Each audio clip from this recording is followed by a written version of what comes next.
One of the major problems that humanity as a current civilization is facing, and that's actually deciding what to watch next on your streaming service.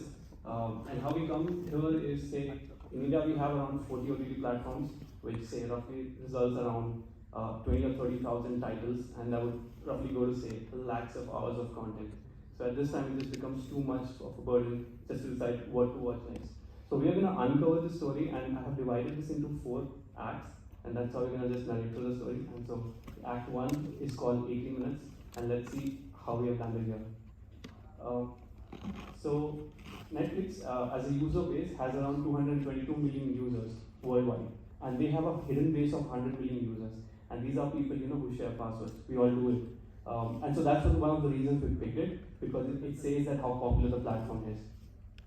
In India, Netflix has around 4,700 titles, and that's still huge. When you open the Netflix app, you see rows and columns. So each row has around 75 thumbnails, and there are 40 rows. So it's too much already. And user, how they do is they decide based on text description, categories, thumbnails, trailers, more likely popular. It's a mouthful to even say, that just to comprehend. So we can understand it's a huge amount of content. Now let's focus on the user, right? So user for our secondary research, which we did were mostly Gen Z, that we got from the secondary user research. And that tells us that, these users sort of do is they either fetch or they find. That's how they work on Netflix. So fetch is basically search, and find and explore is basically browsing. And so what happens is, if these users, they don't get enough amount of content or good content within the first few minutes, they'll just drop off. So that's 43% already dropping off from the platform. And then what happens is those who stick by, they sort of go ahead and spend more time. And the study shows that they spend around 17.8 minutes, which is say roughly 18 minutes, just to figure out what to watch. And that's a huge amount of time, because it's your leisure time, and that's like half of your lunch time, or something you do before going to bed. So that's a big time. So we wanted to reduce this. So that brings us to the second act, and that's the road. Okay, I think the screen is cutting. Can you help me here? No? Okay, fine. So this part is where we decide how we go along with the process. And so we divided into 2 halves. So the first half was just understanding the user. So we took an open-ended interview of 7 users, and we did flow, sequence, and cultural model analysis of them. Can we just go to the slide normal view, not the presentation view? Maybe we will capture the entire scene. Let's do step by step. Or it still doesn't capture it. Yeah, that's better. I think still better than. Wow. Escape. Sorry. No issues. Just pull that. That's good. So even if you have a master's degree, you probably don't know how to use an interface design, so that's okay. So we did users analysis, so open-ended interview, along with that we did CIP, critical incident, and we got results of protocol analysis, and also made flow, sequence, and cultural model. We took that was insight 1. And now we took this insight and formed questionnaires based on that, and we made it insight 101. So we had a good amount of insight, and the questionnaire was around for 85 users.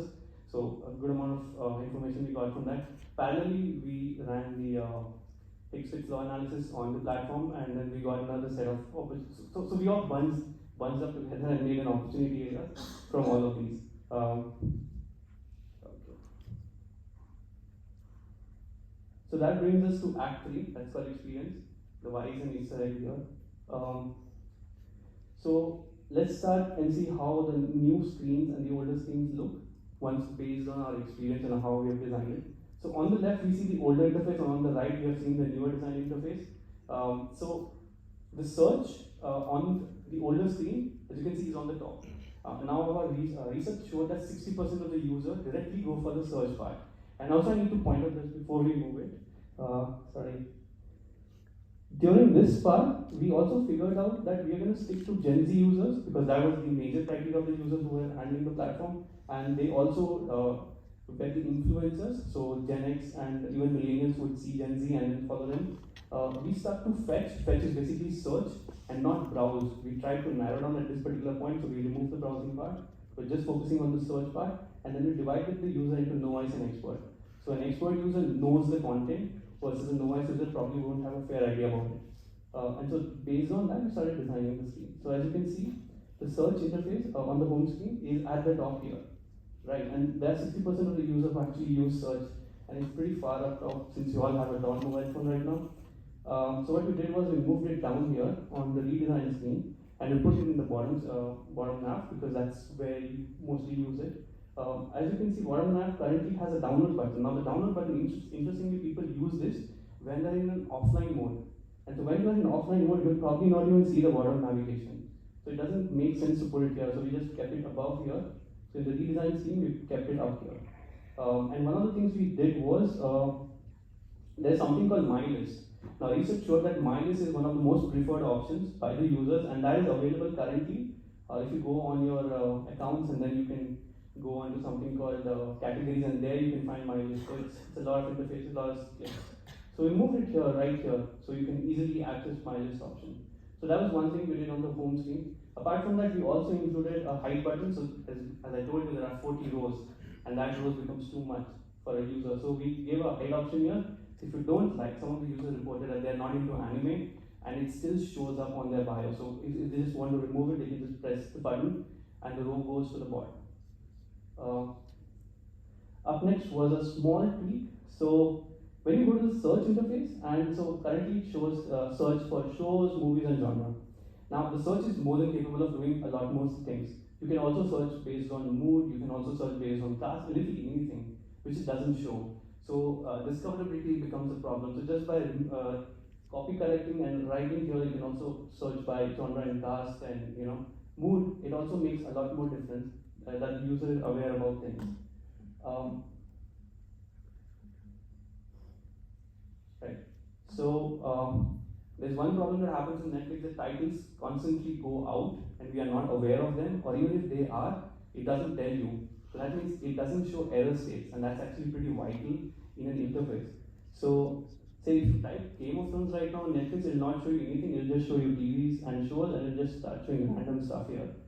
Versus what we redesigned was, if you write Game of Thrones, it will show an error state that says Game of Thrones is not available, and it'll give you an option saying more like this. Now, more like this is also something that Netflix already has. If you just put it here, it makes a cohesive story here for the user. So sometimes it's just not redesigning the entire thing, just a couple of words does the trick. In the search results, what happens is if a title like say Trailer Park Boys has actually many titles, right? So they have movies, TV shows, but it's not clearly visible in, from here, right?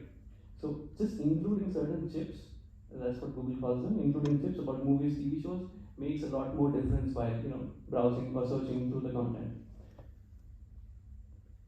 And at last, okay, so this is interesting. So Netflix in the older version had a bottom sheet. So what happens is once you click on either of the shows, a bottom sheet with the information would come up. And if you want to play, you can just play from here, or you can also go on episodes and more. So that's a lot of if you want to change episode. Versus currently what we did was we just click a button, a swipeable interface would show up. Now interestingly, Netflix has applied this in their current app. That tells us that we are going in the right direction. Also we included genre here, so again the user has a clear idea about what the show is, and this trailer here rather than the preview, which what Netflix does. And lastly, we included something called watch by mood. So how the user's mental model actually works is, they know what they want to watch. They have a thing in their mind. They're aware about it, but they are not able to translate that into movies or into titles. So that's where Netflix's new option of watch by mood can help. So say if you're feeling sad, you can see feel good movies, or if you want to kill the Monday blues, you have an option here. So that's it.